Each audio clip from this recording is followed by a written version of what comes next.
Hello, welcome to the Capital Games Podcast. I'm the Wiz. And I'm Zero. Zero. My man, how you doing? I'm pretty good. This weekend, got some gaming in. Played through the Shadow of Rose DLC, which, if you liked Village, then the campaign provides some nice closure to the whole Winter's Family saga. Granted, the only thing that I personally take issue with is Capcom holding some of the quality of life features hostage in the DLC, like third-person mode and a few other things. Yeah, it's kind of weird. But yeah, other than that, just I thought it was a fun little piece of DLC. I'm not the most skilled person in Resident Evil, so it took me about 2 hours and 15 minutes to complete. So at the value of $20, it's not bad. You could spend your money in worse ways, like doing a date night with your significant other at a movie theater for a bad movie or something. Yeah, why would you want to go on a date with your significant other? God. So there's that.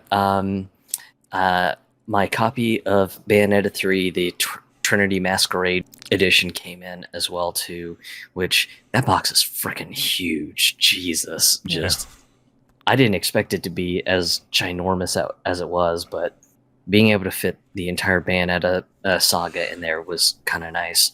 As far as the game goes, the game is pretty fun. Combat is as solid as always.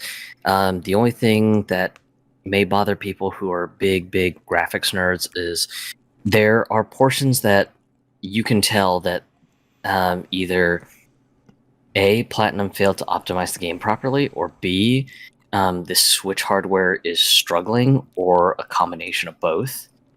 And it seems to this issue seems to crop up in sequences where you're doing combat in a very large arena, or if you're in a cinematic sequence that's going on, and the rendering area for the cutscene sequence is just insanely large. So that's where it seems to struggle. But personally, I think that if Platinum can just kind of go back and maybe kind of do some optimization stuff, that the chugging of the frame rate might not be too bad. But I'm not a programmer, so don't quote me on that. But otherwise, just if you liked Bayonetta 1 and 2, this is just more of the same, especially with the combat sequences. It's just nothing but crazy Fast and Furious action. You've got the usual Muspelheims to do the challenges of stuff like, hey, go through this entire combat phase without taking one single hit, etc., etc. So, yeah, if you're into that sort of thing, then yeah, Bayonetta 3 is just going to be another solid one for the books. Have you beaten it, or how far are you into the game? I'm probably barely maybe 10 to 15% in. Okay. So, but yeah, just so that's been pretty fun. And then I think for Halloween, just I ended up grouping up with you and one of our friends on the Discord server, and we played some Vermintide 2, but I had a weird issue where the game suddenly just caused my entire machine to lock up. Yeah. That was weird, because I've played that game before. I had about 15 hours into that game before we played, and I've never had a crash or anything bad happen when playing the game itself. But there were times when it was chugging and was having some issues. So I was a little surprised by it too. I mean, we had multiple issues where the game would wig out and people get kicked off for no reason. So that was weird. Not really much going on other than just getting some games in this weekend. Yeah. So okay. Got Modern Warfare 2 on Xbox, so I played a good amount of that. And I will say this, I haven't played a Call of Duty since Modern Warfare 1. I don't follow them annually anymore. I used to at a certain point, like way back, like in the Modern Warfare Black Ops time is when I used to get every annual iteration, and I stopped after some point. But playing this game, like, it still feels like Call of Duty. Like, I don't, and I'm not big into the scene, so there might be some major differences, but it still feels like that comfortable Call of Duty that I've been playing since Modern Warfare. So I enjoy it. I think it's fun, and my kill death ratio is a lot better than it used to be, which surprised me. Must be that skill based matchmaking everyone's talking about. But yeah, like, it's fine. I think it's fun. I have no interest in the single player, so I will probably just play multiplayer from time to time. But it will be interesting to see what happens when the battle pass comes out, because they did not put the battle pass in when the game released. They're waiting until the 15th of November to release that battle pass. So I'm wondering what's in that'll make people stay to play the game. But other than that, I'm enjoying my time with it. I think it's fun, and it just feels as good as it used to, essentially. Yeah. From what I've heard, as far as the single player goes, if you're kind of into brainless action movies, then it's probably fine. Right. I know that there are some pieces that people are just like, yeah, I don't know if that would actually work, but again, if you're trying to play the campaign mode with your brain turned on, you're doing it wrong. Yeah. That's how it's always been with Modern Warfare. Even with the no Russian level, where people are like shocked and appalled by that level. There were like ridiculous things happening in that entire sequence when you watch it. So it is supposed to be a popcorn movie-esque type of gaming experience. So yeah, like, that doesn't surprise me at all to hear that. But yeah. Yeah, it was just kind of funny because some of the critical reviews coming out from some of the bigger outlets were just like, okay, yeah, I mean, I think the game's campaign is bad because just there's some sequences that just don't make rational sense. It's like, dude, do you watch an Arnold Schwarzenegger movie with your brain turned on? Yeah. And if you do, then you're doing it wrong. And these are the same people who unironically say that Fast and the Furious movies are great movies. That's just, it's all in perspective. If you go in, because the thing is also, I will defend those reviewers to a certain extent, where a lot of gamers think the pinnacle of storytelling are those Modern Warfare or those Call of Duty campaigns, when really they're not. They're really not. But that also being said, writing in video games isn't that great either. So as much as I don't think it's the best, writing is the best when it comes to Call of Duty, it's kind of close, which also just goes to show how bad writing and storytelling is in games. There are exceptions, of course, but but that's also with any popular medium. Like the most money making movie of all time is Avatar, and I will come out right and say that I think Avatar is a meh movie at best. Looks beautiful, but the story and characters suck. But because it looks beautiful, it's watchable. And that's kind of how I look at Call of Duty campaigns, really. They look great, and they have exciting sequences, but if you really sit down and think about the characters and think about what's going on, there's so many holes in them. But yeah, turn your brain off. That's what it's for. Yeah, I unfortunately will not be able to pick up the game anytime soon. But yeah, just for me, Call of Duty has always been my action movie indulgence. Yeah. And just hearing that the single player is exactly what I want out of it, I'm just like, damn it. Okay, well, gonna have to wait until I can afford it. Yeah. If you're just playing for single player, you might as well just wait for a sale. There's no necessary reason to spend $70 on the game when you're just playing single player. Just wait for it to go on sale. on those few times it happens. And then you should be fine. Since we're talking about Modern Warfare 2, why don't we get into some of the news that happened this week? Of course, Modern Warfare 2 came out this past Friday. And according to Activision, Modern Warfare 2 already broke franchise sales records. According to Activision, it made over $800 million in the first 3 days of its release. Now, barring this in mind, there's two things to point out here. One is we don't know the unit sales. So, yeah, that would mean about 1,000,015 units were sold if they only bought the $70 version. But there's also a $100 version as well, so there is that as well.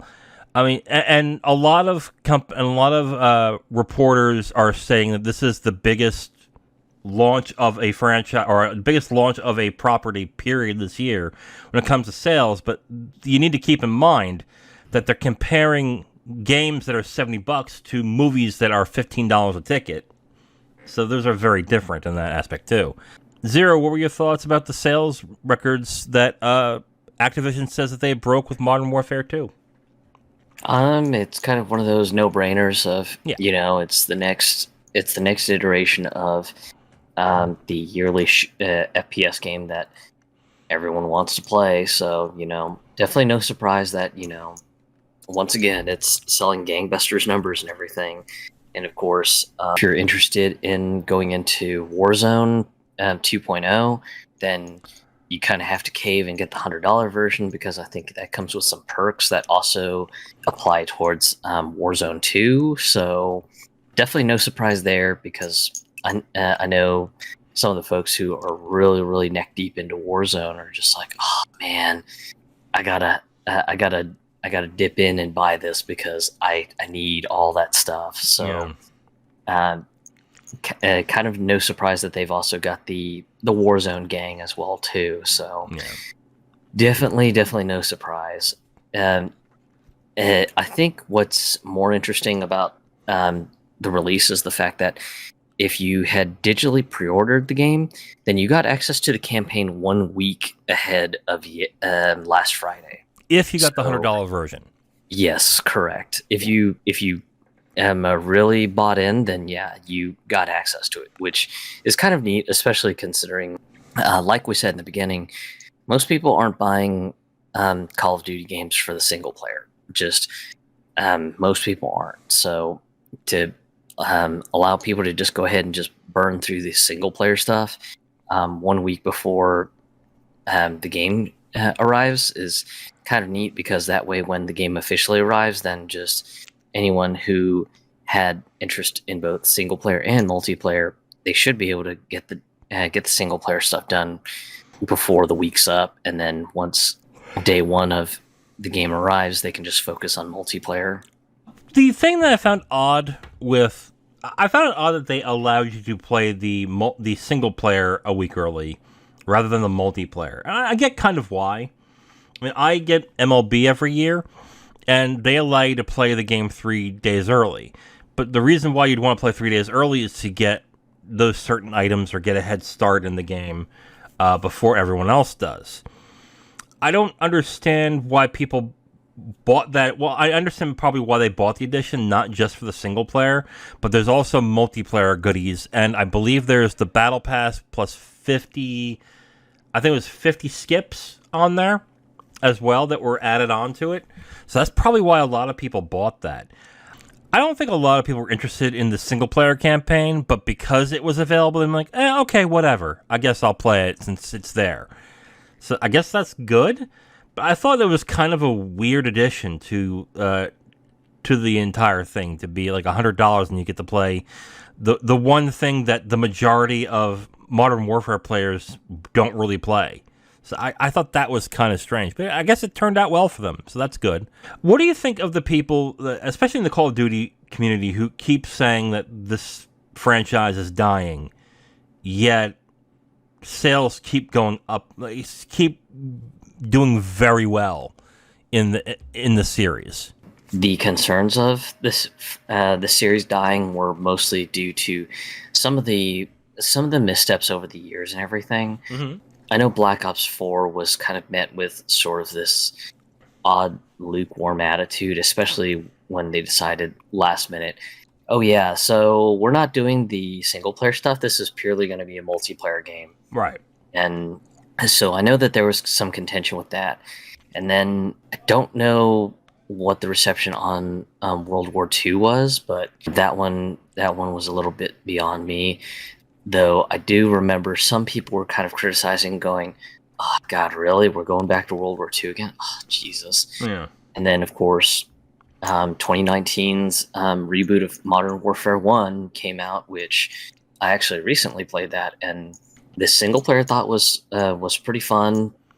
Yet again, another dumb action movie. Though it was interesting in the fact that just as a person who's a firearms enthusiast, just how much better that the animations have gotten over the years. Mm-hmm. Because just a lot of the firearms in the game I've played around with in real life at the gun range and everything. So it was just kind of neat to kind of see a lot of the animations get better. Also, the design and equipment of the firearms has gotten a little bit more closer to what modern firearms are using now. So things like red dot optics on the slides for handguns is something that's been taking off over the last decade or so. So it was great to kind of see that in the Modern Warfare 1 reboot and everything. Mm-hmm. So kind of nice there. And then Vanguard came out, and oh God, Vanguard was, from what I hear, a mess, because once again, it was another one of those, hey, let's go back to World War II, but let's kind of focus on this story. Rather, one of the stories that they highlighted for one of their PR events was that you were playing a Russian female conscript, and it was one of the pivotal events that happened in Russia during World War II. And critically, I think that one didn't do too great, because doesn't really seem to be a lot of talk about that. But I think when that one came out, the momentum for Warzone 1 was starting to get a little bit better. So a lot of people just had most of their time focused on Warzone 1. So that was that. And then here we are with just Modern Warfare 2 to kind of piggyback on the reboot of Modern Warfare 1 back in 2019. And yet again, just another fun game, it seems, multiplayer-wise, and another generally fun single-player campaign. And I think the great thing is the skill-based matchmaking, where it'll just kind of try to keep you within the realm of others at your skill level and everything. Yeah.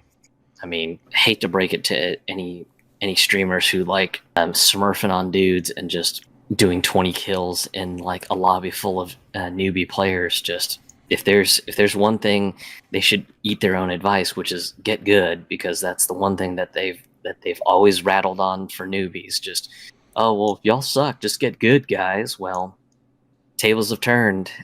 You're now playing with others that are within your skill level, and they may be tryhards, or they might be burgeoning esports pros. If you can't keep up with them, get good. Right.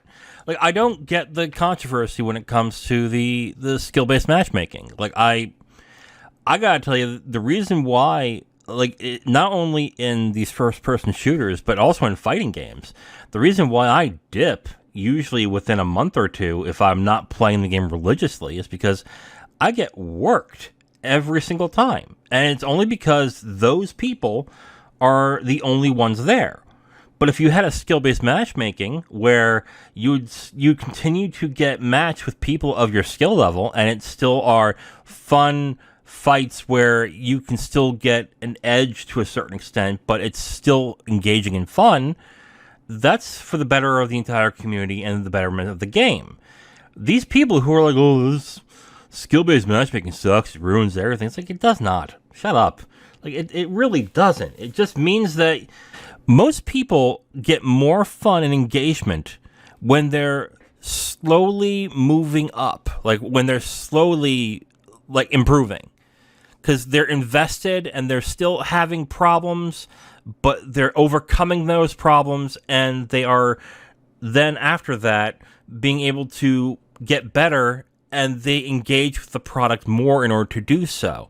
If you're just steamrolling people throughout, some get bored with that as well and say, oh, there's no challenge to this, so why bother playing it? These specific type of people who just get enjoyment out of beating people who aren't as good as them, it's just sad. It really is. I will say that I hope that the skill-based matchmaking sticks, because one thing that Call of Duty in the past years has been guilty of, especially with microtransaction monetization, has been engagement optimization matchmaking, where the game will try to intentionally just lobby you up with anyone who has spent like a serious amount of money into the microtransaction store, either with like a premium gun, a premium skin, and stuff like that, and just really sort of driving it home when you get killed by somebody with one of those pieces of premium gear of,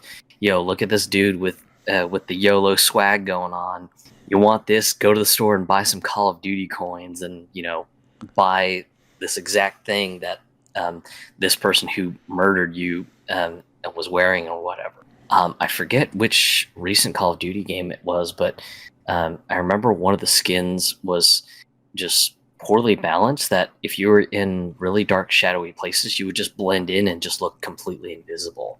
And people would get matchmade with people who were wearing the skin, and then they would see that they were being shot in the shadows and everything. So it became this like horrible arms race of everyone going, well, shit, I gotta go buy that skin now. And then, of course, as things go, they had to nerf it, so anyone who ended up kind of joining the arms race ended up immediately kind of regretting it. Oh man, this blows. The skin's no longer as OP as it used to be. Yeah.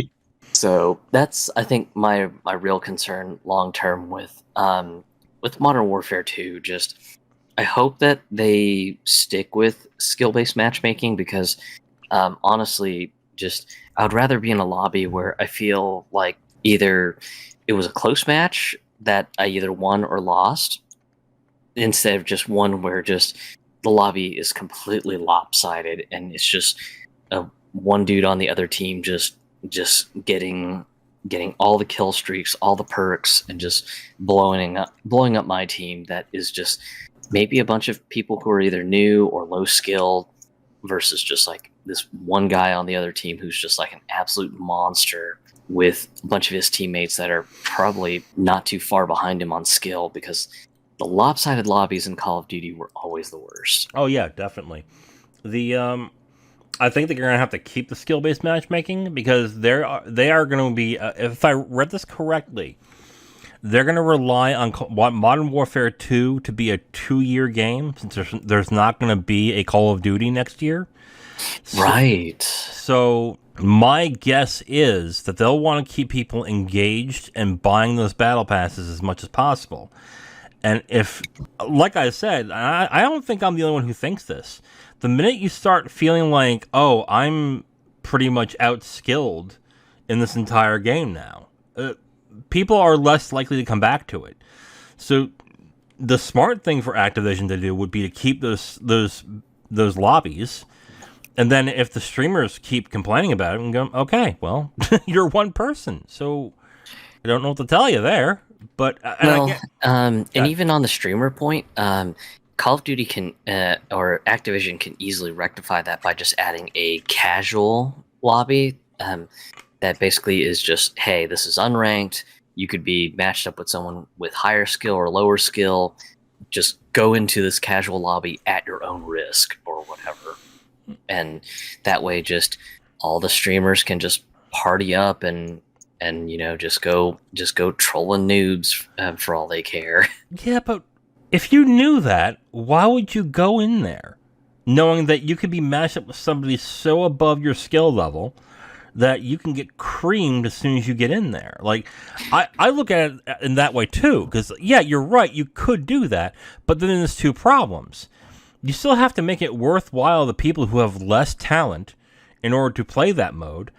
And you also have to make sure it doesn't dilute the other playlists. Because if it starts diluting other playlists, then you have a bigger problem where, you may have 1 million people online, but they're all sectioned off in these little silos that some areas don't get any kind of love or any kind of popularity to it. So you're essentially wasting space in order to man them.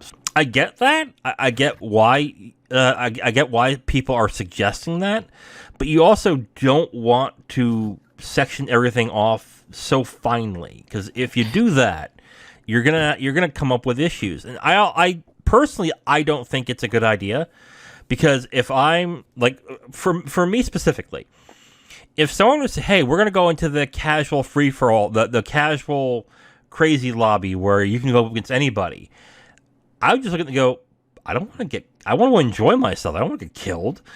Like, I'm not going to go there.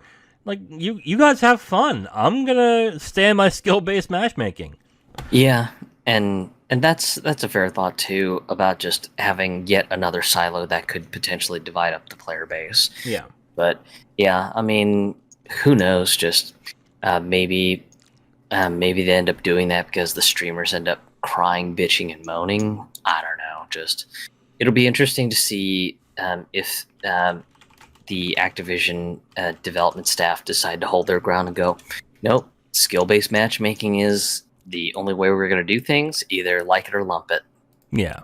Yeah, so I took a look at the sales for the amount of units sold and sales in the Call of Duty franchise, and the biggest ones, hear this, okay? Call of Duty Black Ops, 30.9 million units sold. Modern Warfare 3, 30.97. Call of Duty Black Ops 2, 29.59.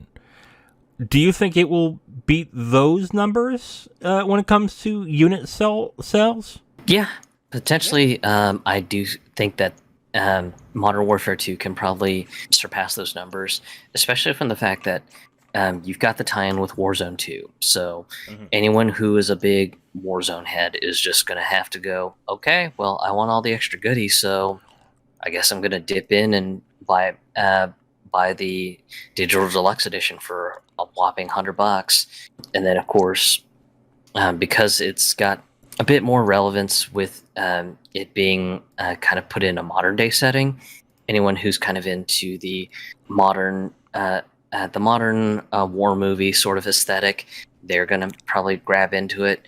The fact that the game is also being billed as a 2-year cycle game because Activision has decided to try to scale back the game releases now.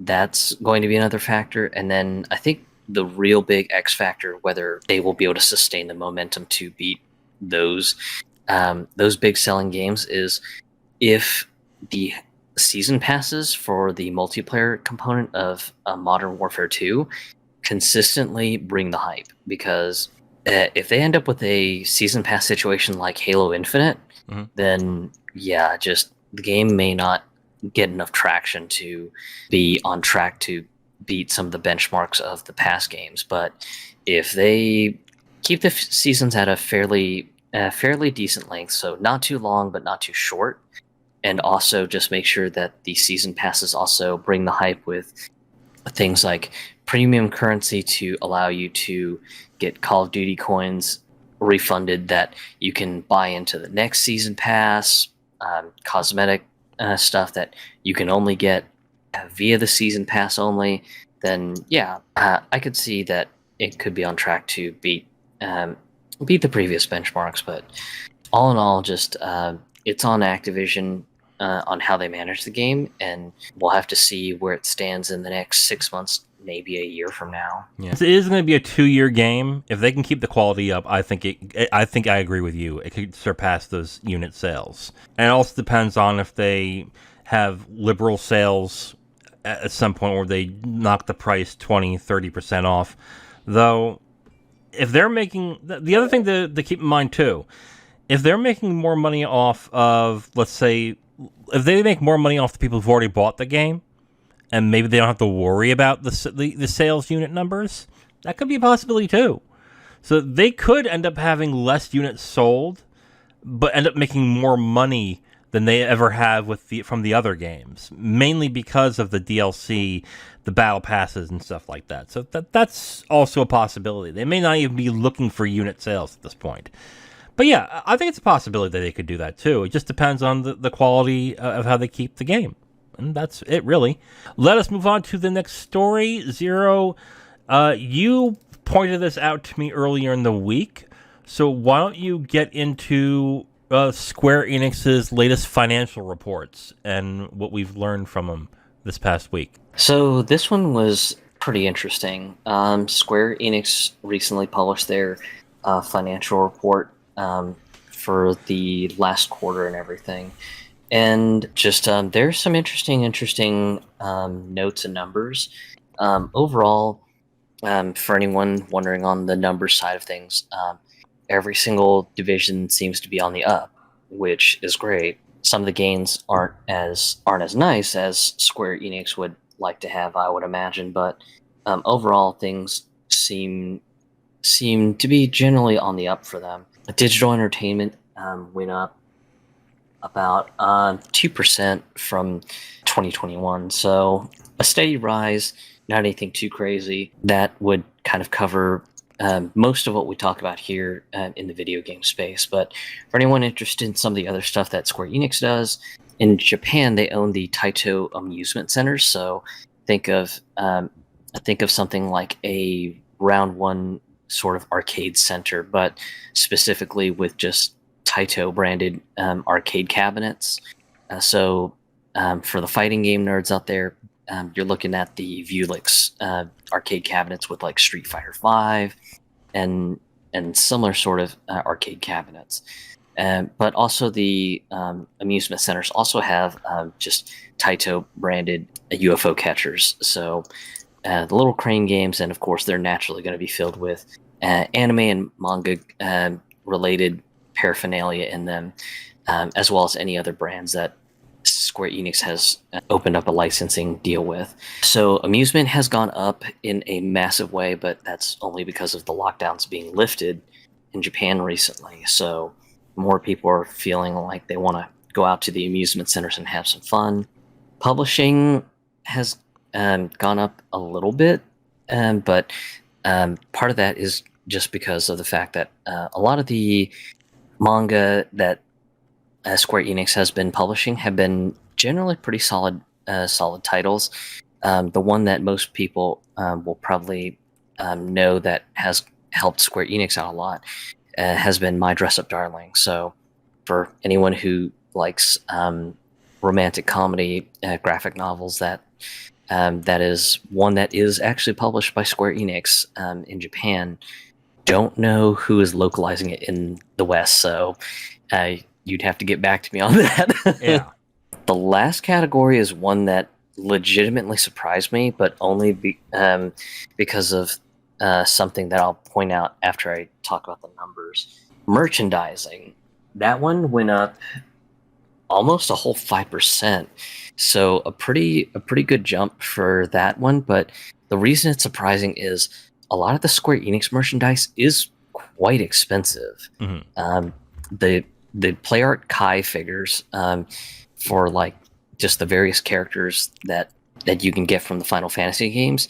Some of those figures range from the tune of anywhere from like $60 to $70 to like anywhere to a couple $100. So these aren't cheap figures. And then of course you've got some of the other premium merchandise that Square Enix sells. So things like the $130 Final Fantasy VII clocks that are sold in the Square Enix store, to just some of the Final Fantasy 14 everyday items like a folding glasses case or a change purse, that I think those items are like within the $30-$40 range. So the merchandise is really expensive. So it kind of surprised me that just merchandising is doing so well, considering how expensive their stuff is. But to loop around to the digital entertainment piece, this is where things get interesting, because the current CEO of Square Enix ended up making a point of the fact that previously they were able to rely on the Japanese market, mostly because of the fact that just the Japanese market for them has been quite reliable in the past. But in this financial report, the thing that makes it interesting is that he concedes that the Japanese population that used to be really, really into the Square Enix IPs and everything are starting to age out. And if they want to remain competitive and profitable, then the company has to start looking into operating and marketing globally. And it's interesting to me mostly because of the fact that just even now, just Square Enix will still do the really weird hinky shenanigans of releasing a game specifically for Japan only, and then they won't release it in the West. And it's something that I've seen repeatedly over the years. And of course, just combine that with some of the games that they've either developed or published not meeting sales numbers. It's just kind of one of those things of why are you just learning this lesson now? Just this should have been a lesson that you should have learned from other companies like Capcom, like Sega of all places. Hell, even Nintendo's learned how to market to the West as well too. So just it's just one of those things that just kind of surprised me that Square Enix is only finally now coming to terms with, hey, maybe we need to get better at learning how to sell games to the West because we can no longer rely on the Japanese market. Yeah. Now, what do you think this will lead to? Do you think this will lead to them making more games solely for the West, or are they going to start marketing better to the West? Because I look at Square Enix games and I look at their sales being good because there are people who like their aesthetic, especially when it comes to Japanese style games. I don't think people are looking for them to do Western style games that are made by Square Enix. What do you think this will lead to? Well, and that's interesting too, because that point is also covered in the financial report. So the CEO also makes mention to kind of tail into the conversation, which was we need to be better at marketing our games. We should not be erasing our identity and making games that are specifically catered to Western tastes, because the West has shown us that they want games that are uniquely Japanese, that have our unique sort of design and flair. So I don't think that will ever be going away, that they will still remain to hold their Japanese company identity. But I think it's more that they're going to have to learn to be better about porting their stuff to English, and maybe work a little bit more closer with Square Enix North America to do translation and localization. And then the last piece of the puzzle, I think, is going to be learning how to more effectively market to the West, because of the fact that just a lot of the Square Enix games, the marketing to the West is fairly light, if anything. Just unless it's just an absolute major game for Square Enix, then they'll kind of roll out the advertising budget and just do just like a massive advertising blitz. But I think the greatest example of just sort of the difference in marketing would be Final Fantasy 15 and Dragon Quest 11. Just when Final Fantasy 15 was about to come out and came out, just crazy marketing blitz. You had web ads, you had video ads on YouTube, you had ads on TV. Because I remember when I would be watching Adult Swim, you would see just TV ads for Final Fantasy 15. So crazy ad blitz for 15. And then Dragon Quest 11, barely much talk on the advertising end of it. I don't even remember seeing a TV commercial at all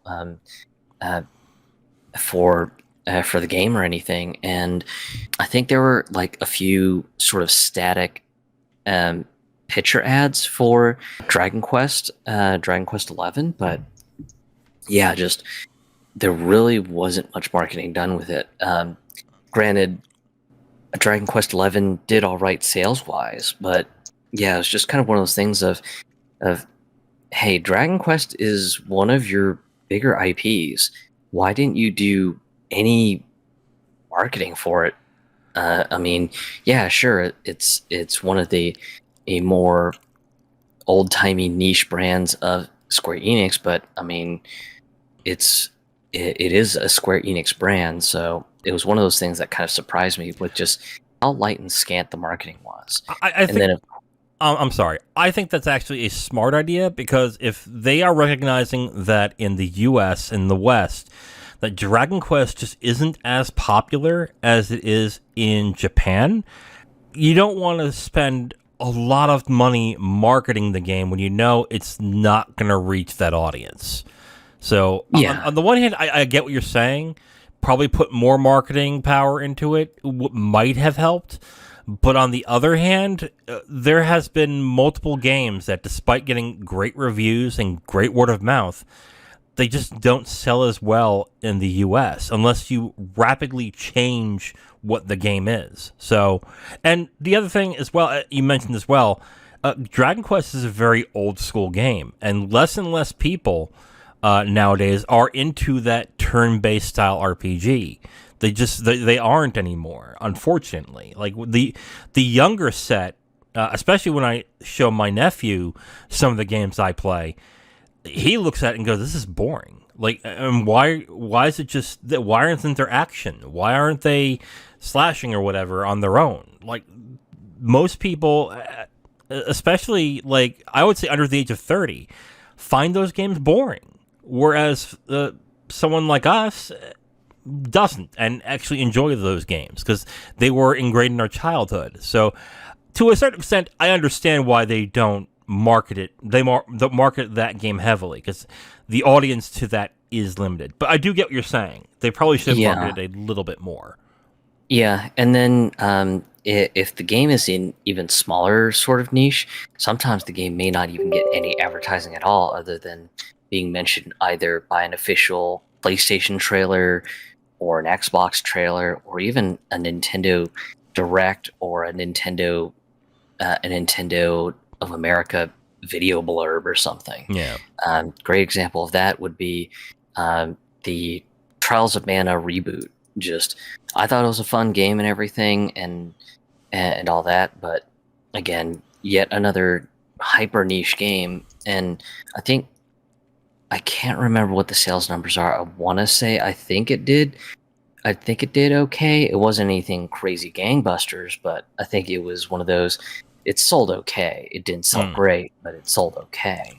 So, so yeah, just I think really it's going to be more about just Square Enix trying to make sure that any of their big any of their big games, that they make sure that their localization is on point, and that the marketing department does kind of get a bead on what Western gamers want, and everything, as far as just a good Japanese styled game with very good localization. And I guess, in my opinion, maybe no more hinky shenanigans of, oh well, just we're releasing this one piece of content specifically for the Japanese market only sort of shenanigans. Mm.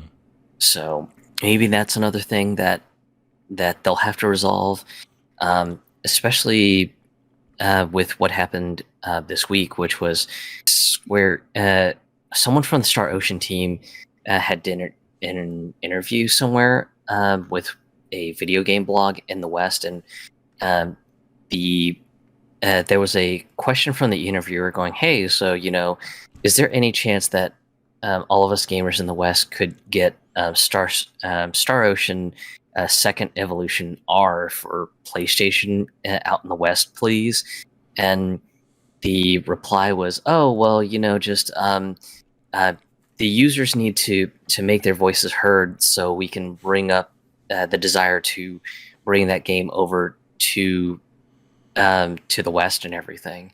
And it was just one of those things that the work has generally mostly been done, Hmm. because the game was literally a port from the PSP version, which that in itself was a port from the PlayStation 1 version of Star Ocean Second Story. Yeah. And the worst part was Western gamers got snubbed by this back in 2014, because in 2014 we got the announcement for Star Ocean First Departure R, which was a reboot of the original Super Famicom game of Star Ocean 1. Mm-hmm. And so we got that announcement, but in Japan they got the double whammy of, hey, we're bringing you gamers in Japan Star Ocean First Departure R, but we're also bringing out Star Ocean Second Evolution R. So that was kind of something that kind of stung Western gamers quite a bit, because of the fact that just Western gamers kind of felt snubbed, going, okay, well, why aren't you bringing that over to the West? And then I think Square Enix ended up making kind of the resentment a little bit worse for Western gamers by saying, yeah, just there will not be an English edition ever. We aren't even going to release this game in English for Asian countries, so there will not be an Asian edition with an English language option on it. So it was one of those kind of decisions that, in my mind, was kind of odd. It was just kind of like, okay, well, why get this ham-fisted about not bringing Star Ocean Second Evolution R to the West? Because it seems like you've already got the work done. It doesn't seem like it would be that much of a stretch to just bring it out to the West. But okay, whatever, Square Enix, I guess you're gonna do what you're gonna do. Yeah, it smells like a sales tactic. They did that in order to basically goat people to get First Evolution R, and buy that as much as possible, to then incentivize them to say, okay, maybe we'll release it. And then when the sales didn't turn out so well, because I guess Second Evolution was not with it, they just scrapped the entire thing and said, okay, well then they don't want it. We'll just not bother. That's what it sounds like to me. Which, if the work's already done, like then I agree. I'm like, then why not release it at that point? But if there's still more things that have to be done, like you said, it wasn't localized.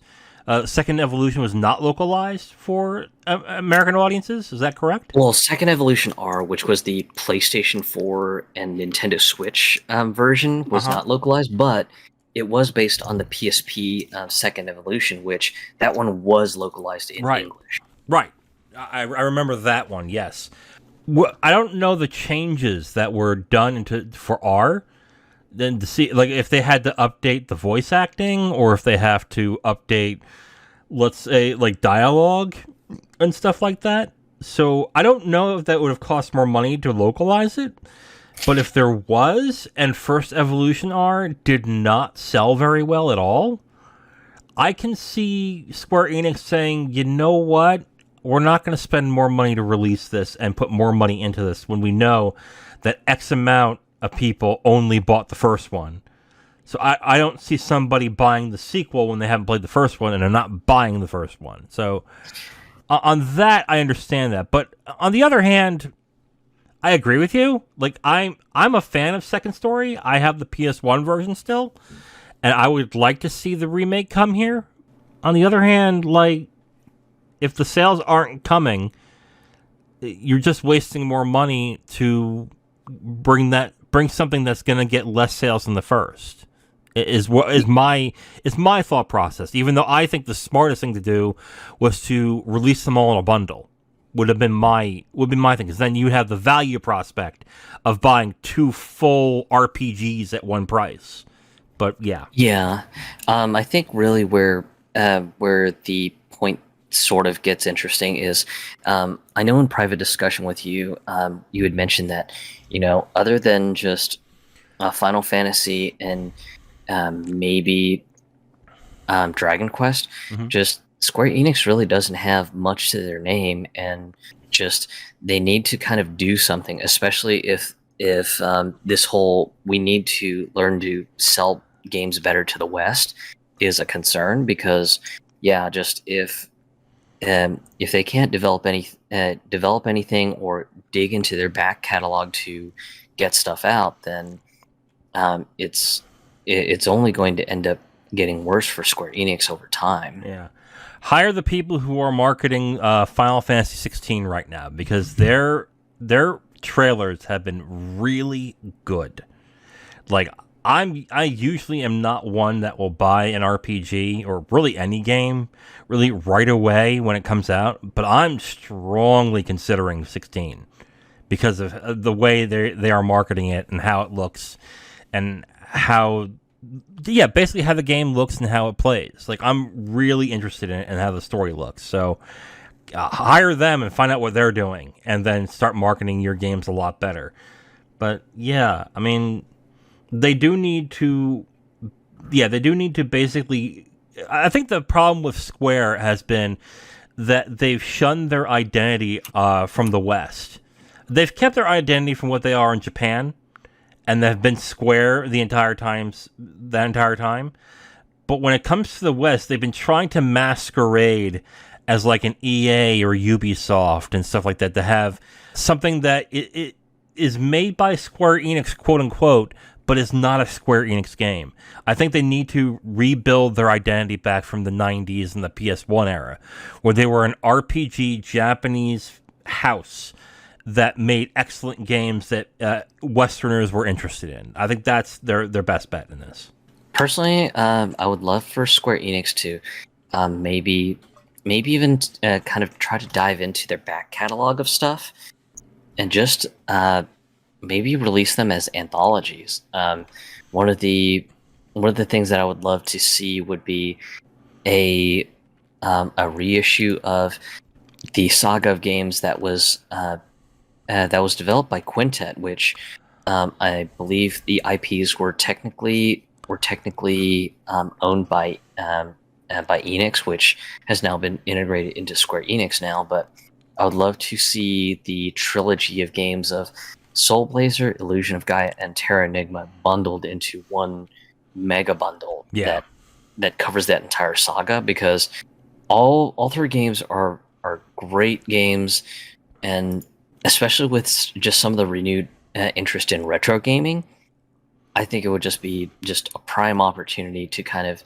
get in on it while the getting's good, and get the entire trilogy. Just set it up for a bundle for maybe like $40-$50, and maybe 60 if you want to stretch it that far. But yeah, I think it would be great to kind of see Square try to dive a little bit into their back catalog of stuff, because there were a lot of games that came out in either Japan only or Japan and Europe that never came out to North America, and they've got a huge back catalog to dive into. And I think that there's a real high potential of really potentially making some money, especially if they want to try to do some quick stuff. And I mean, it can be kind of like a bare bones translation. Just, hey, we're just doing the bare minimum to translate it as quickly as possible. And just if it's kind of like a one-off Super Nintendo game like Treasure Hunter G or something, maybe market that for like $15-$20, and if it sells maybe like 100,000 units or something, maybe that ends up covering the cost of just the localization team just doing the translation and making sure that the text fits okay in the Western release. So yeah, I think that's really my thought on one of the ways that Square can sort of diversify their catalog. Yeah, it's not a bad idea. It really is, because they have a rich history of games that they can dive into and release them as anthologies, like what Nippon Ichi Software is doing with their anthologies right now. Oh yeah, totally. Yeah. Terra Enigma is something that I keep hearing that people rave about that I've never been able to try. So I would definitely like to see that. I think they should dive into what made them popular in the first place, which is the PS1 catalog.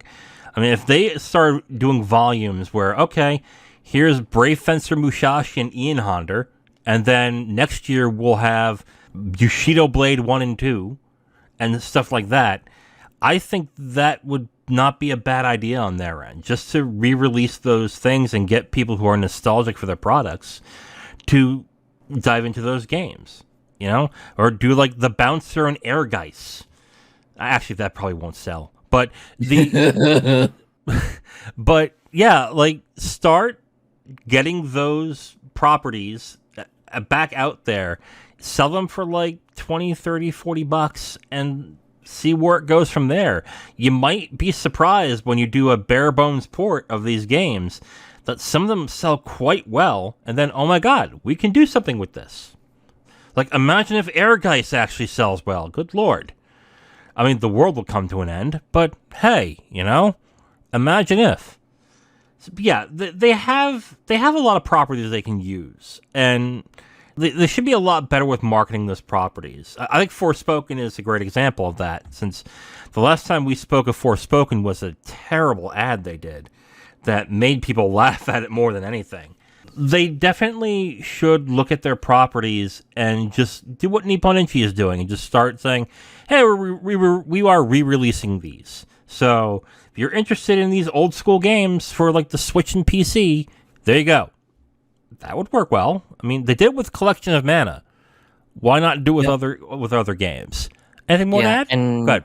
And hell, even I wouldn't even be opposed to stuff like reboots, like the Front Mission reboots that they're kind of sourcing out to Forever Entertainment.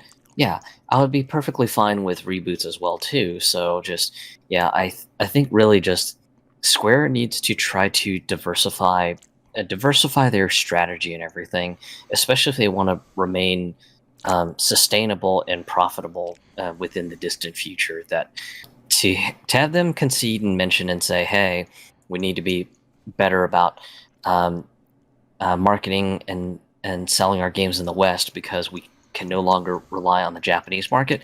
That's one hell of a concession to make in defeat, but at the same time, it's going to be up to them on how they dig themselves out of the hole that they've gotten themselves into. That's right. Absolutely. Okay, let's move on to the next story.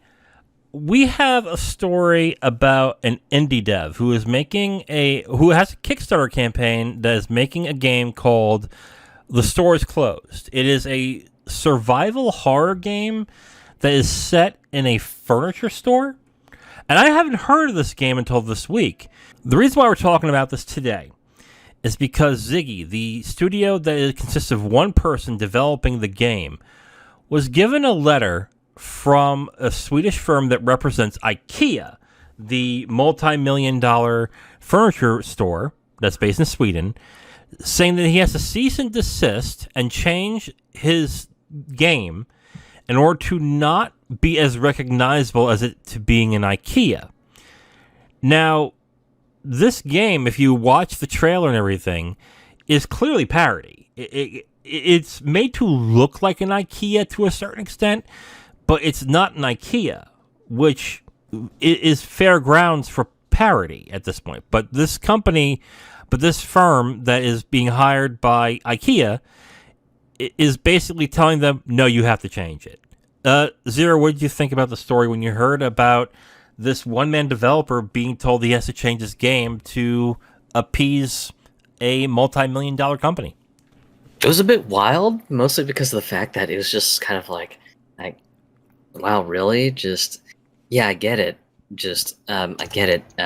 IKEA, you guys are a little bit overprotective that, just this game is a little bit on the nose, that the store is colored in blue with giant yellow letters on the side of it. It's got signage and furniture that's clearly styled very much in the IKEA design language, but is clearly not IKEA signage or furniture at all. I mean, hell, one of the pictures I saw from the Kickstarter was a sign that instead of the usual mention of, hey, buy some IKEA meatballs at the cafeteria, instead it's got like buy some flesh at the human cafeteria, and it's just like okay, yeah, clearly this is just a game that is using a parody IKEA as its backdrop, but it's just that it's just a parody.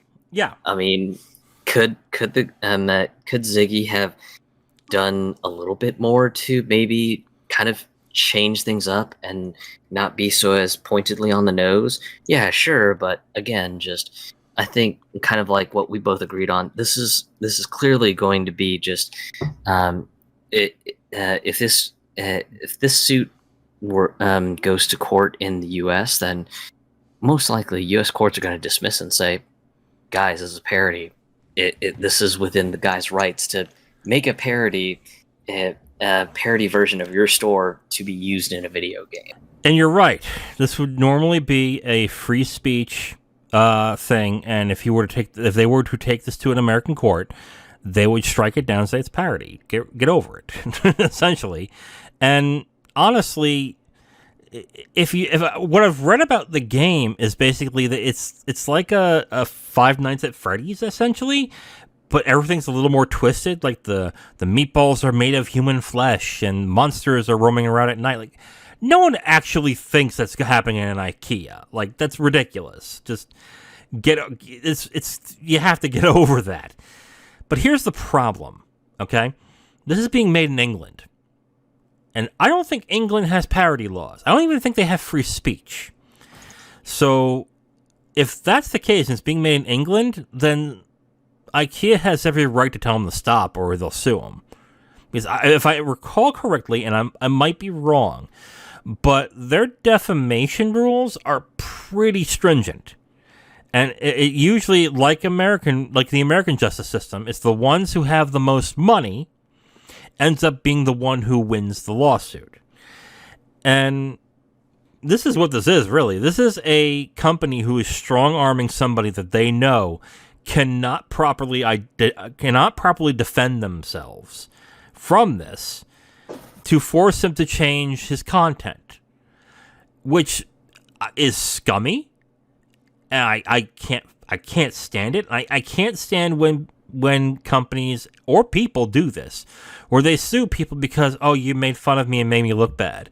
I'm like, dude, come on. you really are afraid to look bad? Then don't do what they're saying you're doing. Like, and this is easily the thing they could have done here in this situation too. They could have looked at it and go, oh wait, we don't sell meatballs made out of human flesh. We don't have monsters roaming around at night in our furniture store. Oh, this is nothing. Why are we worried about this?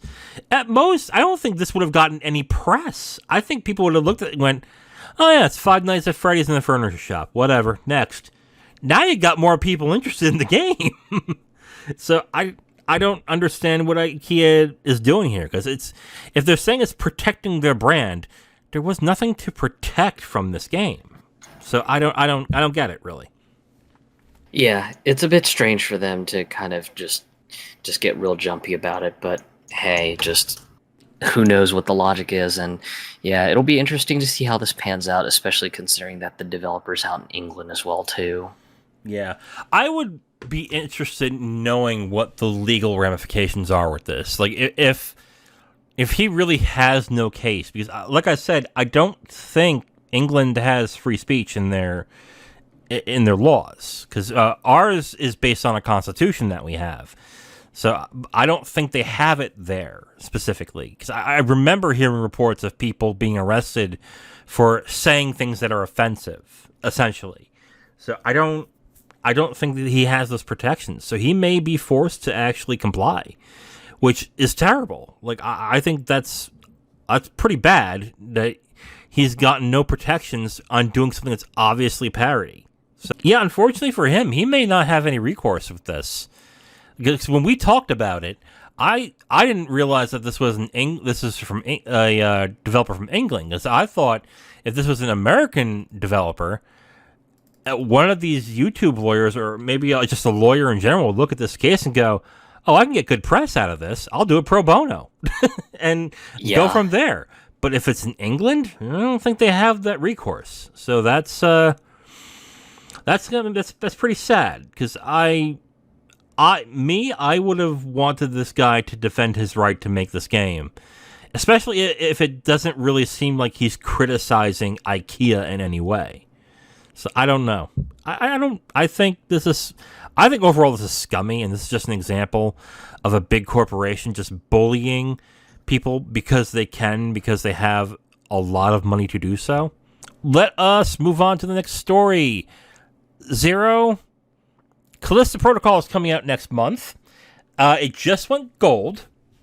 So, with that being said, it looks like Callisto Protocol is starting to send their game to ratings boards across the world in order to get it rated for its eventual release. They did it with the ESRB.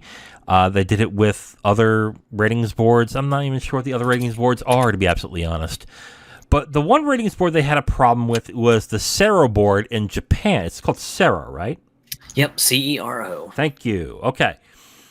Apparently, according to the developers of Callisto Protocol, they went to Japan, and Japan asked for numerous cuts, or else they would not release the game. Because of this, the developers are now canceling the game in Japan, citing that they want to keep their original vision of the game. Zero, what are your thoughts of the developers of Callisto Protocol deciding on not adapting their game for another audience to keep their original vision?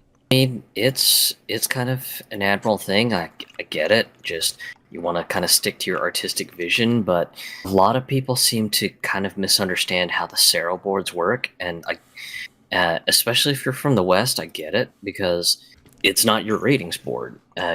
Many people may not know the standards of how the ratings boards in Japan work, and a lot of the misunderstanding I saw was just this. Well, that's people going, well, that's bullshit.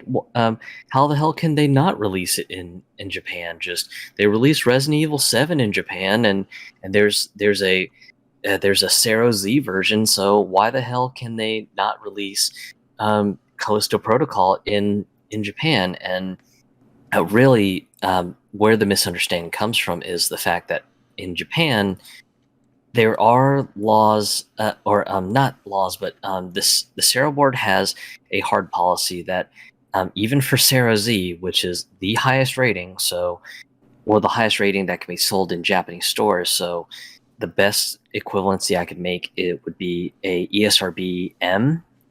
For mature, that would be the equivalent of a Cero Z. Even though it is technically considered the highest marketable rating that you can put on a product to be sold in physical stores and digital stores, Cero has a hard policy against human dismemberment.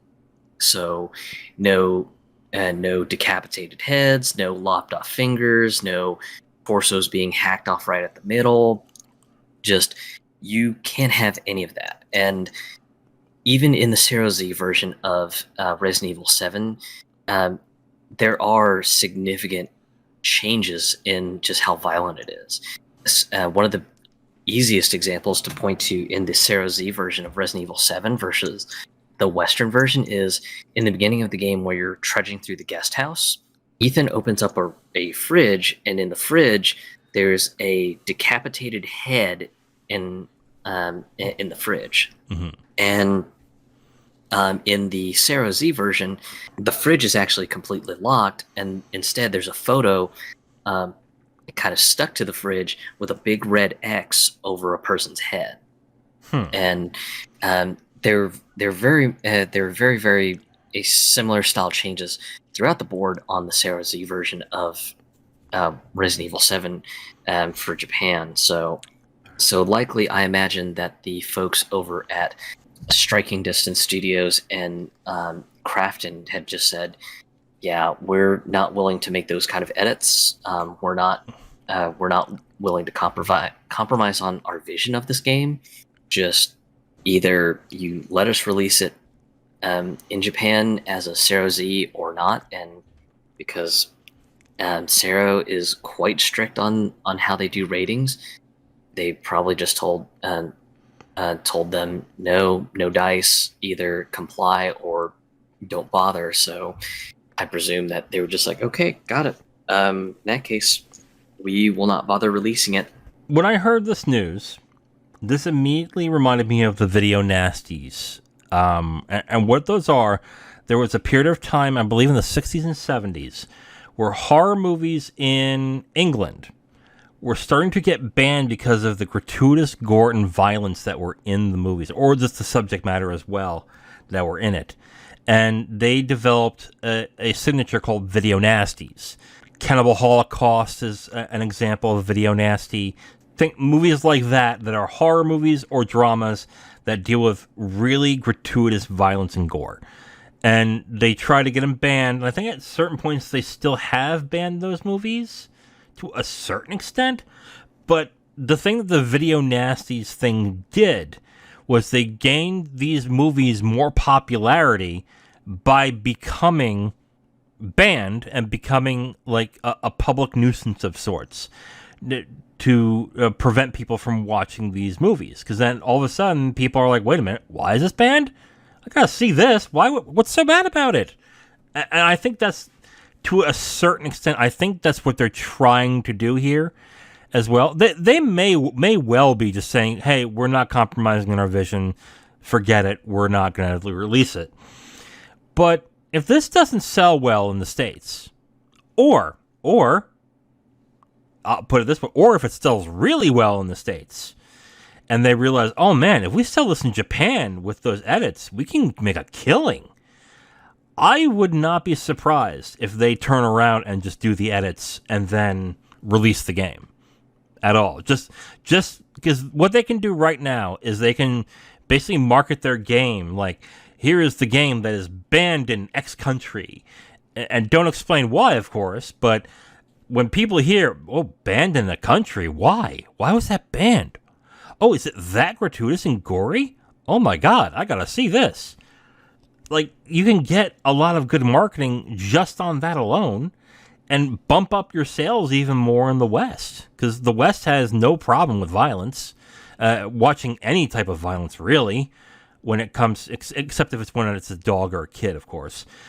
But they'll have zero problem playing the game and buying it because it's a video nasty game, or it's a controversial game. It'll get more sales on that. So I wouldn't be surprised if they turn around in, let's say, 6 months when the sales dies and say, you know what, let's release it in Japan. Let's get some extra money. What do you think? Yeah, on the marketing end, it almost kind of reminds me of the one ad campaign that they did for Dead Space, where they had a whole bunch of like grannies like watching some of the like player death scenes where Isaac is getting brutally murdered by like the necromorphs and everything. Yeah.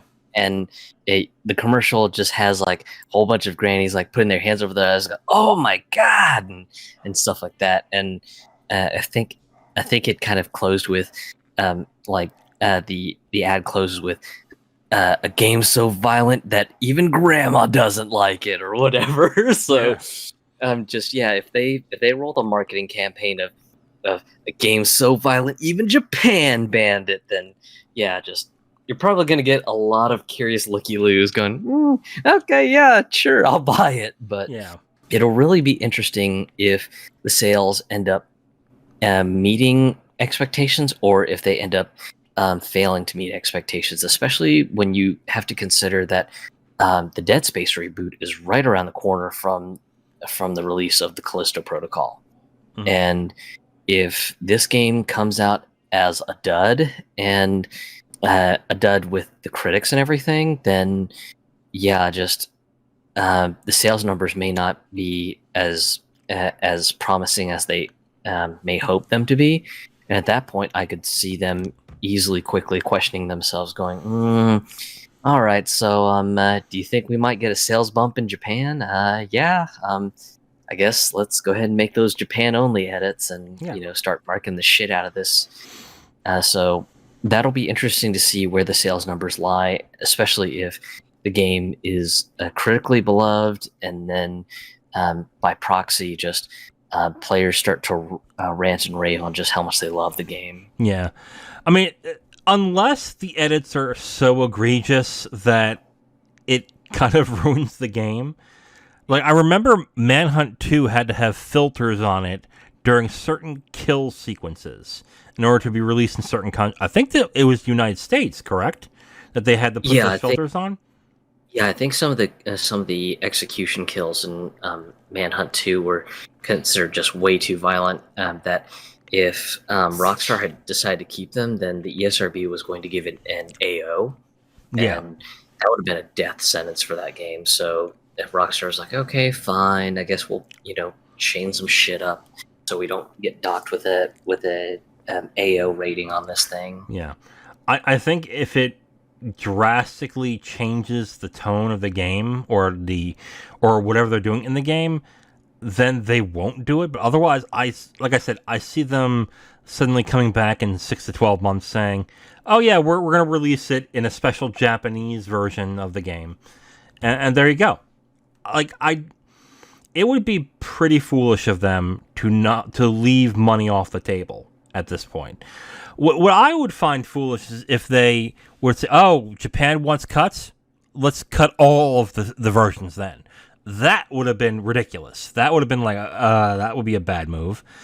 But if Japan's asking for, "Hey, tone down the blood on this. Hey, maybe not show this sequence in this much of a close up. Hey, maybe turn the camera away when this sequence is happening, but leave the face onto the character to signal what has just happened." Like, do those things. That's fine. That would still work. But if it's to drastically change the game, then I'd understand it. But otherwise, if it's just tone down the violence or the gore, I mean, do it. Like, I don't understand why not do it at that point, because there are movies and games that do get edited for the West too that we don't know about. Like, there are games that release here from other countries that in order to release it in the US, not because they're legally told to, but because they know that audiences here would not want to watch it or would not appreciate it being seen in the film. So that does happen here. So it's not like it's really just a Japan thing. This happens here as well. So I don't get it. Like, I think this is a marketing ploy. They're not going to release it now, and then once they get all the sales, then they'll release the edited cut. That's my opinion. All right, well, we are at the end of the episode. Before we go, we usually have a question for Zero. But since this is a new month, we're going to do new releases for this coming month of November 2022. This is where we discuss the noted releases that are coming this month and what may be on your radar not only for sales, but for whatever you want to buy. Let's get into the big releases of this month. First is a Switch and PC game that's coming out on November 4th. This was announced at a Nintendo Direct a few months ago. And that's Harvestella.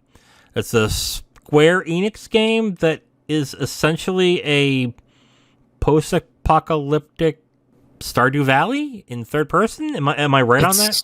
It's kind of like Stardew Valley and Rune Factory. Okay. So if you're kind of into the adventure farming type games, then yeah, Harvestella is there. I was going to say that before that, even for anyone who's really big into the Lego Star Wars game, the Skywalker Saga came out today, and it's the Galactic Edition. So it's got just like, I think, all the DLC for the Skywalker Saga stuff. So if you're big into Lego games, then yeah, that's out today. I thought you were interested in that game at a certain point. Were you... Harvestella? Yeah. Yeah. I'm very interested in Harvestella. Unfortunately, due to some personal stuff going on, yeah.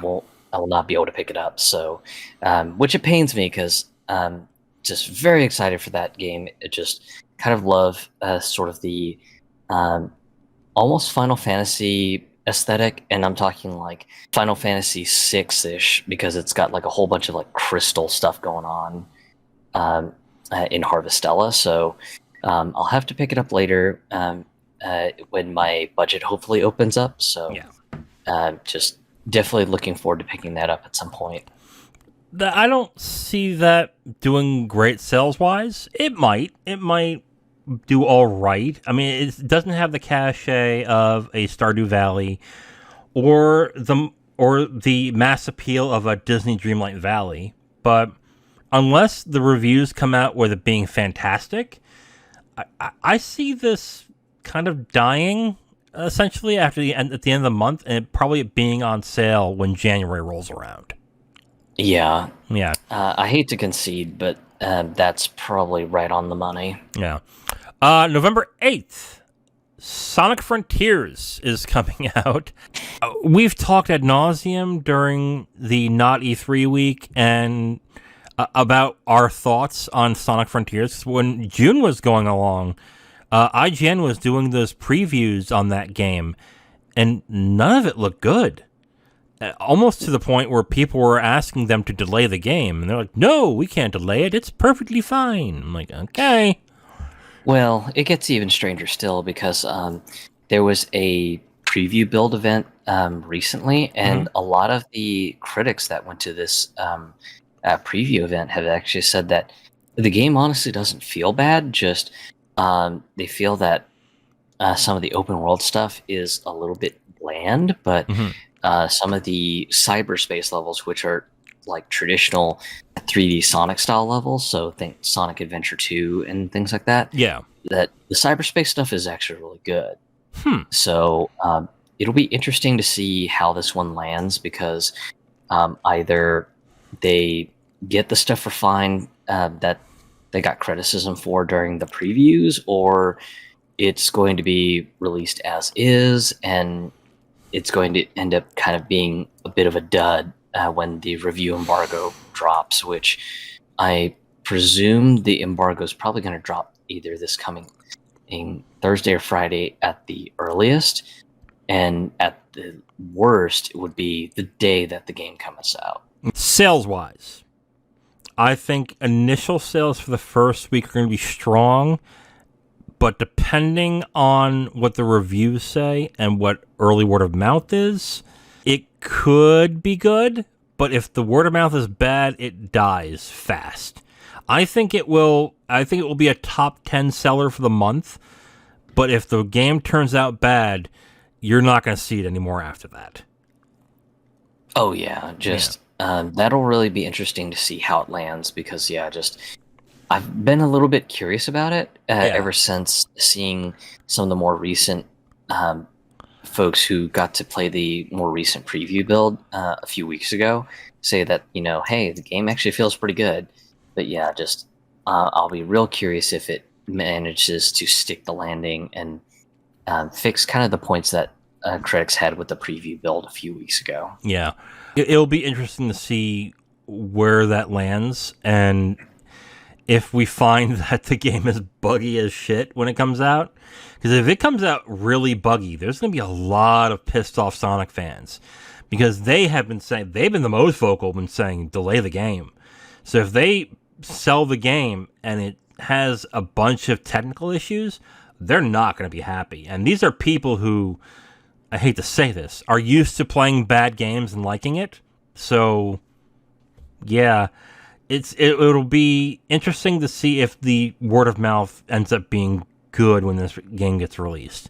But this is also a game that if the game is just okay, it will earn praise for not being crappy. So if it turns out to be okay, expect a lot of people to overrate the game to a certain extent. But yeah, I'm interested to see what happens. I don't think it's going to end up being very good, but we'll see. Football Manager 2023. Zero, I know you're a good footy fan, a soccer fan, a football fan.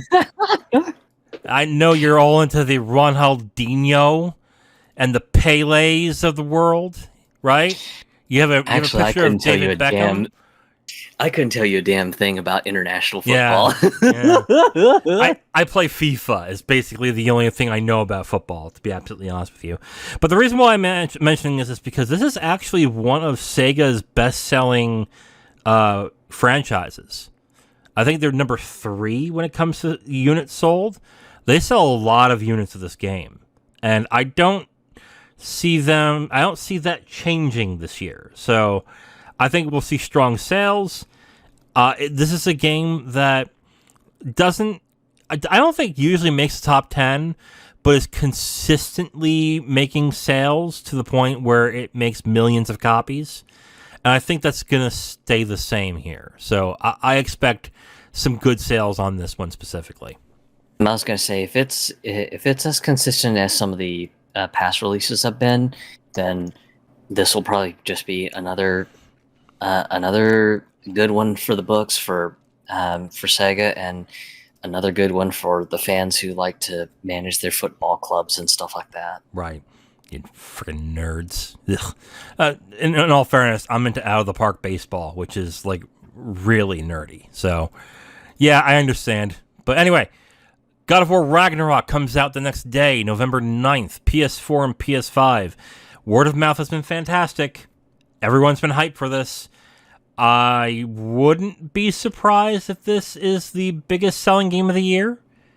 Do you think this could possibly outsell Elden Ring before the year's off? Maybe mostly because of the fact that it's got sort of the broad appeal, whereas Elden Ring, while Elden Ring was a fun and shiny game, it was still a niche game in my mind. So right. That, and also the previews for God of War Ragnarok have essentially been, it iterates on the God of War reboot. So for anyone who absolutely loved the reboot, then yeah, this one is going to be more of the good stuff. So anyone who liked the first game is likely going to buy this one up real quick. So yeah. I think this one will likely be a very, very solid seller. And especially since it's coming out before Black Friday, personally, I could see it selling even better, especially when, if by chance Target does their Black Friday buy two get one free sale, because yeah, I could easily see someone just tossing a copy of this into their online shopping cart or their physical shopping cart and going, yeah, buy 2 games get one free. Yeah, let me pick up God of War Ragnarok and maybe Harvestella, and yeah, sure, why not throw Sonic Frontiers into the cart? Yeah. Yeah, this will sell really well. All the preview coverage has been just outstanding for this, so this will definitely has Game of the Year potential up there. Maybe it could beat Elden Ring. Maybe. I don't think it will, but this could definitely contend. But this will be a fantastic seller, and if the word of mouth is anything, it's gonna sell a lot of copies. This will be a Stone Cold #1 at the end of the month, I think. No doubt about it. I don't see anything else that beats this. Unless Sonic Frontiers just amazes everybody. Then maybe. But anyway, God of War Ragnarok, I think, is going to be the best-selling game of this month. Next one, November 11th. Tactics Ogre Reborn. We've talked about this off the podcast. I love Tactics Ogre. I especially love the remake Tactics Ogre Let Us Cling Together for the PSP. It was a fantastic remake, and I loved playing it. That said, when I found out the price of this game, I was like, ugh, $50 for a remake of a remake? I don't know. But I've been watching preview coverage of it, and I'm starting to get more and more interest in it. I don't know if I'll spend the $50 that they're asking for this game, but the improvements that they're having really helps balance the difficulty of the game. And the added quality of life features like voice acting and updates to the script, I think is excellent. So that's really cool. So I'm kind of fighting myself not to pick this up. I will also put no bones about it. This is a niche product. Barely, not a lot of people bought Tactics Ogre on PS1. Maybe a little more bought the remake on PSP. And I think it might be a little more than that buys Tactics Ogre Reborn. Because I know people who are upset with the art style of the game, which I kind of don't get to a certain extent. But I think this will sell fairly well. I think a little more than the PSP version in the end. Yeah, especially considering that just it's getting kind of a visual reboot, which is going to be a little bit nice and easier on the eyes, and it's actually a bit funny to see that because, of course, Valkyrie Profile Lenneth is just a straight out 1-to-1 PSP port. Yeah. So to see them put this much effort into Tactics Ogre Reborn is a bit surprising to see, especially with the fact that they're doing a whole revamp of just inner workings of the game to make it less brutally difficult.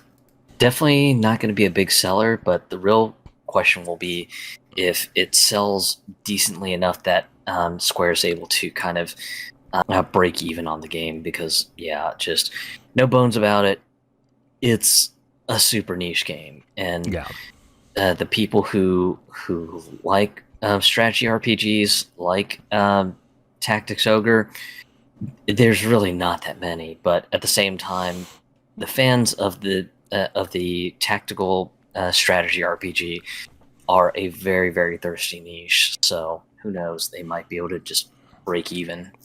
I would be happy if that sold pretty well and then got a new Tactics Ogre, because that's what I would have been interested in, a new Tactics Ogre game. But I can't lie, I could see myself purchasing it for $50, maybe. Maybe when it drops to $40 or $30, I will grab it. But I like what I'm seeing so far. So anyway, Pentiment is the next game that's coming out on Xbox One, Xbox Series X, S, and PC on the 15th. This is a narrative-based murder mystery set in 16th century Germany. Yeah, I don't see this as selling very well unless the reviews are fantastic. But even if the reviews are really good, there's some disturbing material in this game, apparently. There's allusions to suicide, sexual assault, torture, things like that. I mean, this probably would have been a better game to release last month, I would say. If it turns out to be good, this will be like a niche kind of cult classic that could end up selling okay, but I don't see this selling very well. Well, it's also a Game Pass game as well, too. That's true, too. Yes, you're right. So likely they've given Obsidian their money to put on Game Pass and everything. So I mean, either way you break it, the game's been paid for and everything. For me, the idea of a Middle Ages CSI sort of narrative game is appealing to me, because just I love the art design in Pentiment. It looks fucking fantastic. Yeah, it looks like an old timey type of illustration, or old time illustration or painting that's come to life. It looks really interesting. I will say that. I might check it out when it comes on Game Pass. But yeah, I don't. If this is just going to be like a Game Pass filler, then okay, fine. Then sales might not matter to Microsoft on this. But that would also kind of suck for the studio that is making this. But anyway, that's Pentiment coming out on the 15th. 17th, Goat Simulator 3. This could be a... All right. PS4, PS5, Xbox One, Xbox Series X and S, PC. I could see this being a top 3 game this month. And that's mainly due to streamers. Yeah, people who... streamers who play this game, let's say for like a day or two, show off the wacky antics you can get into with Goat Simulator 3. I can see this being a top 3 to me. Like, I can see this selling very well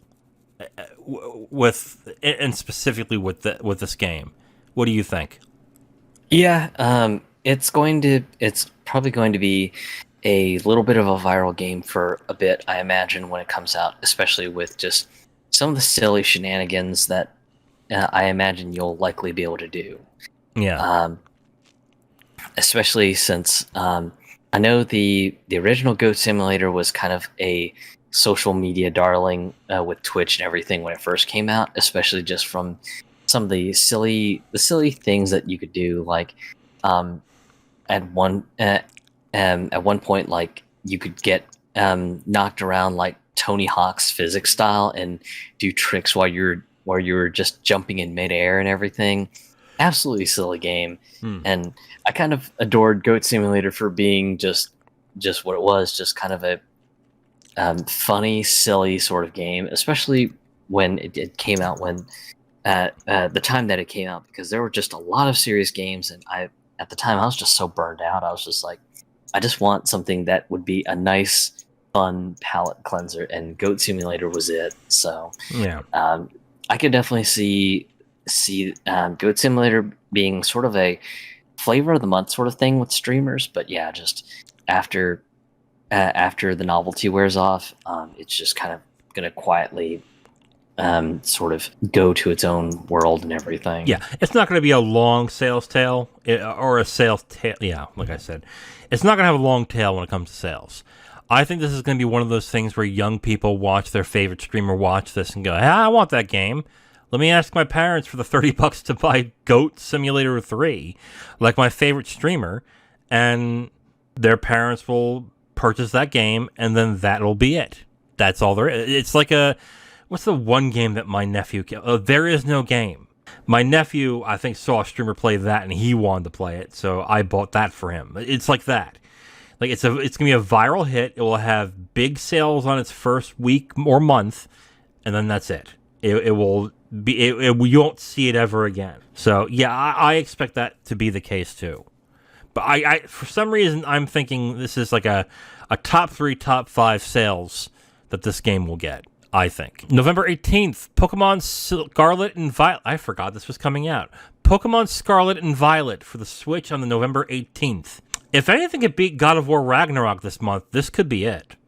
But the thing I've noticed is that the Pokemon lovers are kind of quiet about this game.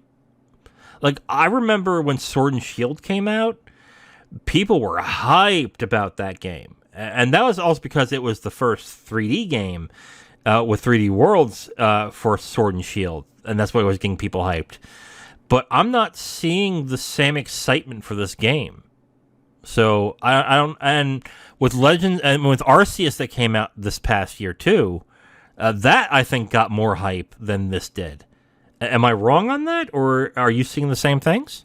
There were some folks who did previews of Pokemon Scarlet and Violet.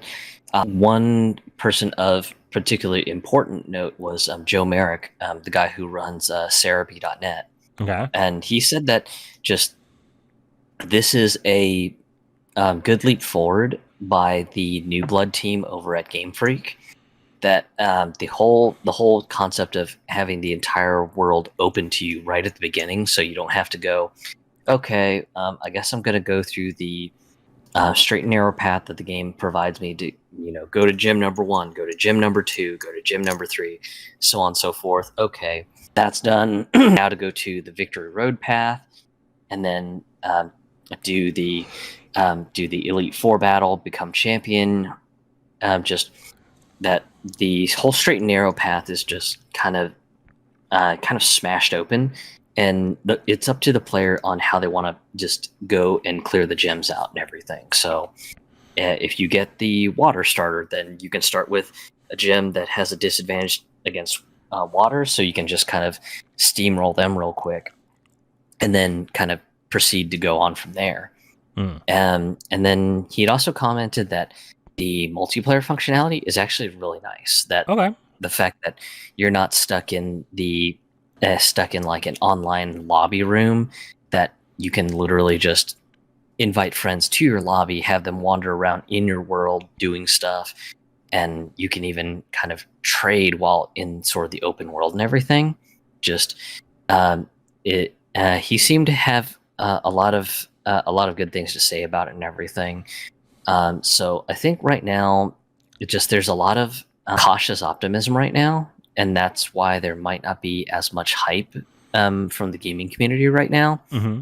So the real interesting piece will be what happens when the game actually drops, and when it does drop, if it fails to meet expectations, or if it ends up wildly exceeding expectations for a lot of people. Yeah, that would be key, because if they're being quiet right now, because I remember the hype levels for Sword and Shield were pretty big. Like, I bought into it myself. If they're being quiet now, that might be a good idea on their part, but that also might be a reaction to how they felt about Sword and Shield. So, but yeah, if this turns out, well, let's be honest. I mean, even if it turns out to be bad, it's going to be a number 1 or number 2. I think it'll be number 2. I think God of War Ragnarok beats it. But, well, I don't know now that I think about it, because a Pokemon game, like a Pokemon iteration, I should say, especially a new one, ends up selling really well.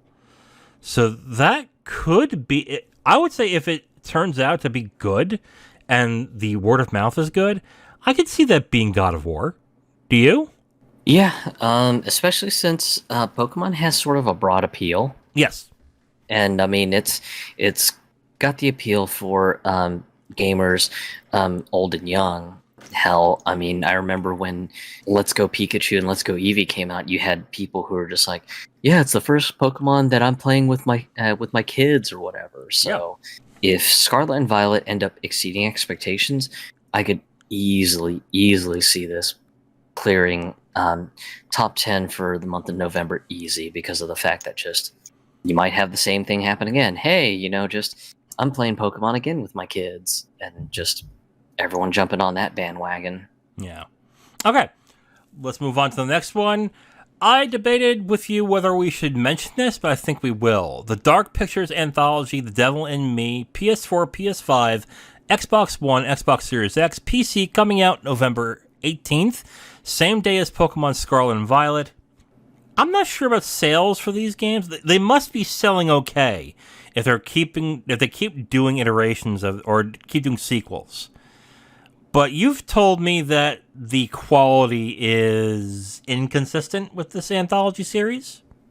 Yeah, so Man and Badan, it wasn't bad, but it wasn't great either. Okay. And then you have House of Ash, which everyone loved House of Ash. So, and Supermassive was also behind the Until Dawn games, which, the first Until Dawn game, not the little VR shooter, that was sourced to another studio, to clarify. Mm-hmm. So I mean, yeah, it's just been kind of like a weird history for Supermassive. Just Until Dawn, a lot of people loved it. Man and Badan, not so much. House of Ash, people love it. So it really kind of begs the question on how the Devil in Me is going to pan out, because if it's going to follow the trend of House of Ash, then great. Great to see that the studio's on the upswing. But if it's going to be another one where it's going to be like Man of Medan, then it's going to be kind of a bit of a dud of, okay, well, it's okay, but it's not great or exceptional or anything. Sales-wise, I wouldn't be too surprised if this actually does decent sales, or that the previous iterations did great sales, because these types of games seem to be pretty popular with the horror game crowd. We're thinking of like The Quarry, Until Dawn, things like that. Like, those actually end up being pretty popular. So I guess I wouldn't be surprised if this sells pretty well. I don't think it's a top 10 seller, no, like that. But I can see this being a decent sales, making decent sales at least. I don't know. It depends on the quality of the game. If it turns out the game is crap, I don't think that's gonna happen. But this has enough of a fan base that this could sell pretty well. So when we get into the next one, I know, Zero, I said I wasn't gonna do ports, but I think we need to mention Marvel Spider-Man Miles Morales coming to PC on November 18th. The reason why is we did a segment last week on the not great sales that Uncharted did last week, and it's looking like Sackboy's A Big Adventure is doing even less sales now on PC. So we need to note that. But I think that bounces back big time for Miles Morales. I think this will sell tons more than Uncharted and Sackboy did. So I think this will sell very well. I think this will be a top 5 Steam seller when it comes out on the 18th. And I think that's the most I'll get from that. I mean, this will sell very well, and the talk of maybe PlayStation doesn't have what it takes to the PC area will be squashed when this game comes out, because I think a lot of people really liked Spider-Man on PC and are looking forward to Miles Morales. So, yeah, and on top of that, Insomniac did confirm that Miles Morales will also be compatible with Steam Deck, so that's going to be another driver for very strong sales for Spider-Man Miles Morales for PC. That's nice. Okay, that's nice. That's a good move on. Evil West, November 22nd. PS4, PS5, Xbox One, Xbox Series X and S, PC. I had to be reminded of this game when we talked about it beforehand. Yeah, and it's a $50 game on top of that. Yeah, I don't know. Maybe good reviews will boost it up, but I don't really see much else from this game. Like, I'm not particularly excited is what I'm saying, because I didn't know what it was at first, and then when I was reminded, I was like, oh, okay. Like, I didn't get much else out of it. Has there been some talk about this game? There were some gameplay trailers shown off with like some really, really interesting kind of flashy combo kills and stuff like that, but I mean, that really didn't tell much on how the game is supposed to flow, or just what the mechanics and systems are in the game. In all honesty, it looked like they were trying to go for a Doom Eternal sort of vibe. So we'll see. We'll see if it sticks to landing and everything, because the premise seems interesting enough, and all. And there have been so many games that have tried to sort of riff with the Doom Eternal vibe, and some of them have just generally just not stuck the landing. The one that I think disappointed a lot of people in recent memory was Shadow Warrior 3. Just that one tried so hard with the Doom Eternal vibe, and it just didn't stick the landing. Yeah. Well, that comes out for $50 on November 22nd. Maybe reviews will turn out well. We'll see. Just Dance 2023 edition, PS5, Xbox Series X and S, and Switch. No Wii version. Interesting. Yeah, it's Just Dance. Like, I don't know what else to say. It will sell very well for Switch, and that pretty much is it, I think. Yeah. Okay, move on. November 28th, World of Warcraft Dragonflight for PC. Another thing I'm not hearing much about, because I do follow some streamers and some people who are into MMOs back when I was into Final Fantasy XIV.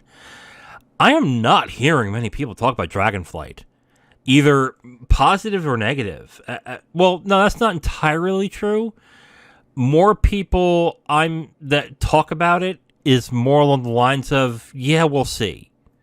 Not like I'm excited to see what happens. More like, yeah, we'll see if they stick landing or not. So, yeah, I don't know what to think of this right now. It will probably sell really well, but depending on what the outlook is, well, I guess we'll see what happens. What do you think about Dragonflight?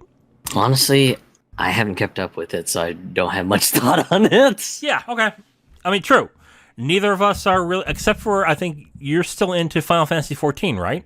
I have been, but just I haven't really been playing much of it. Just been wanting to try to just focus on more single player experience sort of stuff. But yeah, just for the WoW community, I hope Dragonflight is what they want, because I know the last couple expansions have not quite landed too well. So here's to hoping things get better for them, because I know when one of the big expansions just completely botched the landing, there was a huge exodus to 14. Finally, the last game that's coming out on the 30th of this coming month is Warhammer 40k Darktide for PC. It's coming soon to consoles, I'd say, in the next 3 months. I don't think they give it a hard date for the console iterations, but it's coming to PC first. I mean, we talked about how we played Vermintide 2 recently. I was not into Left 4 Dead style games, until I played Vermintide. And I think Vermintide's a great game. And since I kind of am into the 40K franchise a little more than the Warhammer franchise, I'm excited for it. But I've also not heard great things. I've heard that there's some technical issues with the game that people in previews have been talking about.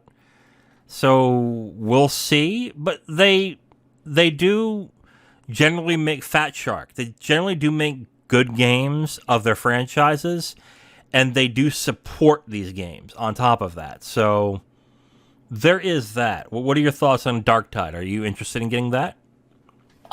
Yeah, as a person who loved Vermintide 2 quite a bit, it'll be interesting to see how it ends up going, because I think the one complaint that I saw a lot during the closed beta for anyone who pre-ordered it was the fact that there will only be 4 classes now, and it just kind of seems, at least from some of the complaints that some people were talking about, that just it seemed like just going from just 4 classes per character to just 4 classes overall seems like one of the points that just a lot of people were kind of griped about, of, oh man, this stinks. I'm going to have to, we're only limited to 4 classes, which are just broken out over the 4 characters. Well, that's a bummer.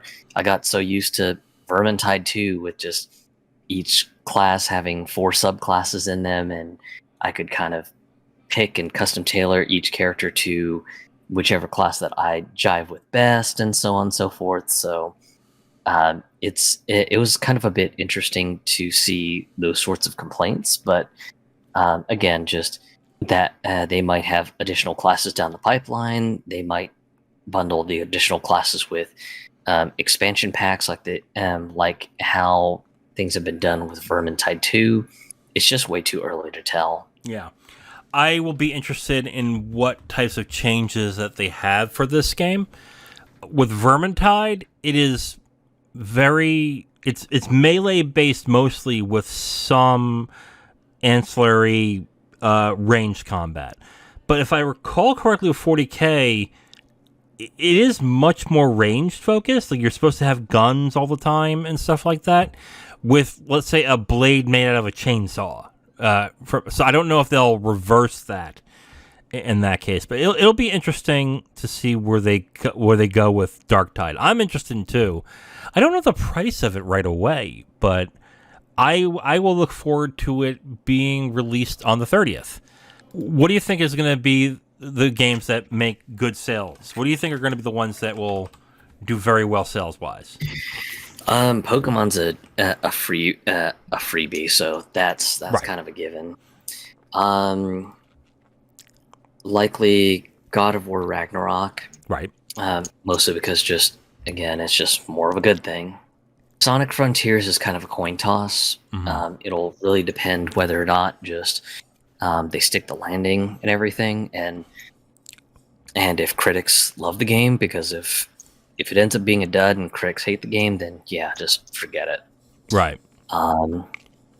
And Lego Star Wars Saga, that one's much like Pokemon, it's a bit of a given, because just a lot of people like the Lego games, a lot of people like the Star Wars universe, so just putting those two in a blender, kind of a dead giveaway for just a game that's going to sell gangbusters. And they're adding DLC on top of that, right? It's a Galactic Edition. Am I? Yep, right, it is. I think just a 100% complete edition, so every DLC is just bundled in. Well, it's not complete because they're still doing DLC for that game, correct?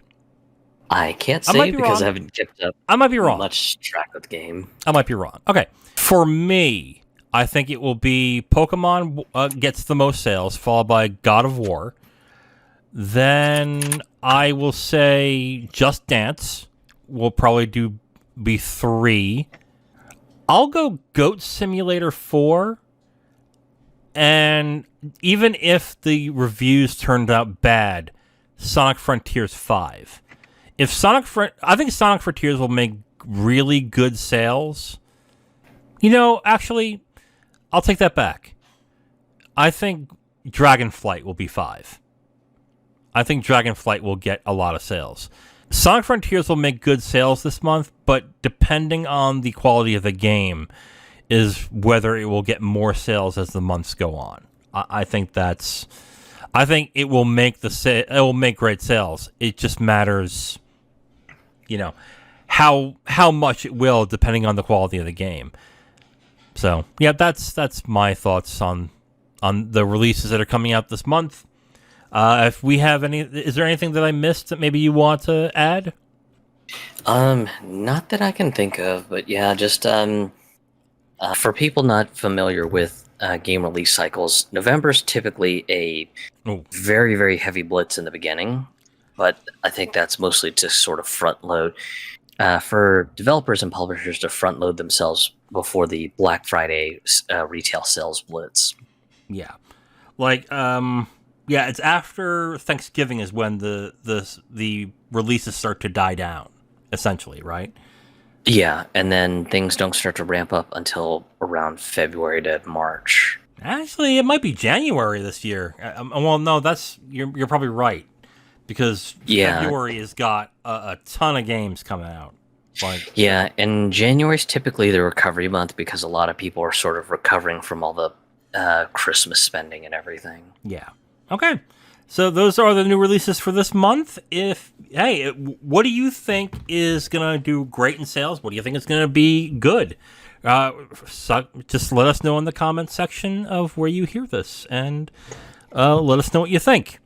Well, on that note, Zero, that is the end of this episode of the Capital Games Podcast. Tune in next week where we're going to talk about what we think will get nominated for Game of the Year at the Game Awards. So we're expecting the announcement soon-ish around that time. So we're going to give our takes on what we think will be nominated that year. So tune in next week where we talk about the going-ons and happenings of the video game industry. I am The Wiz. And I'm Zero. And we'll talk to you next week. Bye.